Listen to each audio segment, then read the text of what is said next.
lanchinho da tarde com mamão, aveia e granola. Benjamin não faz cerimônia, ele ama comer frutas. Na verdade, ele ama comer várias outras coisinhas. Biscoito, suco de uva e banana, maçã. E o que mais?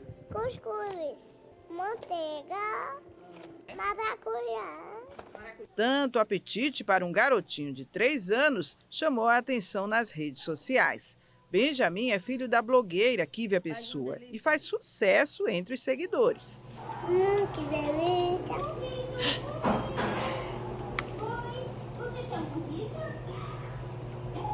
A mãe do garotinho e de outras 2 filhas garante que nunca forçou Benjamin a consumir nenhum alimento. Que sorte a nossa de ter tido essa oportunidade dele ir aceitando as comidas, né? E aceitando a alimentação. A gente dava carne, dava frango, feijão, quando veio feijão com arrozinho. E desde novinho, assim, eu via ele aceitando farofa, esquecesse da farofa, porque ele gosta de fazer uma misturadinha ali no feijão, viu? Mas até hoje a minha Lorena, que é de 10 anos, ela já não tem, ela não come fruta nenhuma. E com Benjamin, eu falo que foi uma oportunidade de Deus e uma sorte, viu?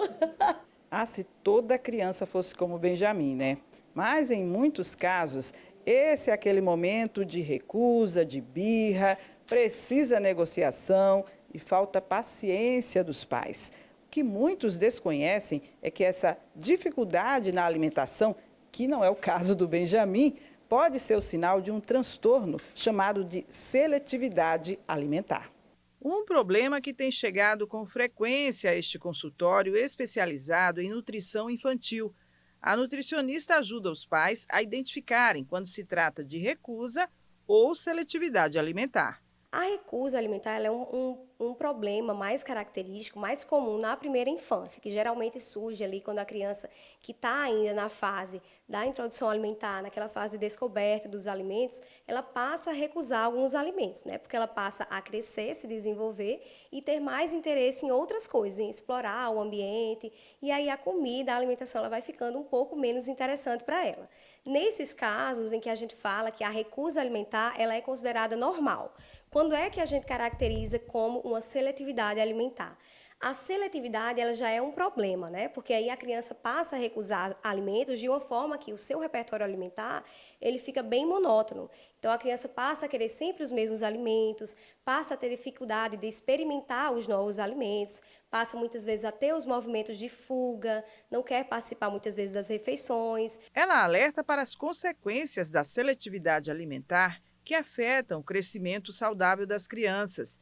Dependendo do estágio em que a criança se encontra na seletividade, ela passa a ficar com um repertório muito reduzido e isso vai impactando tanto no seu crescimento e desenvolvimento, porque a gente sabe que uma alimentação equilibrada é importante para o desenvolvimento da criança, quanto também nas questões sociais, porque uma criança que tem dificuldade de comer, ela passa a não ir muitas vezes para os lugares em que outras pessoas estão comendo aquele alimento que ela recusa, e as famílias muitas vezes deixam até mesmo de viajar, né? Porque tem que levar os alimentos que aquela criança come. Muitas vezes, só come esse alimento se for feito em casa, do jeito que eu faço. Então, vai para um restaurante, nesse restaurante não tem o purê do jeito que a criança gosta. Então, nesse movimento que os pais fazem de levar o alimento, sem perceber, eles acabam reforçando esse ciclo de recusa alimentar da criança.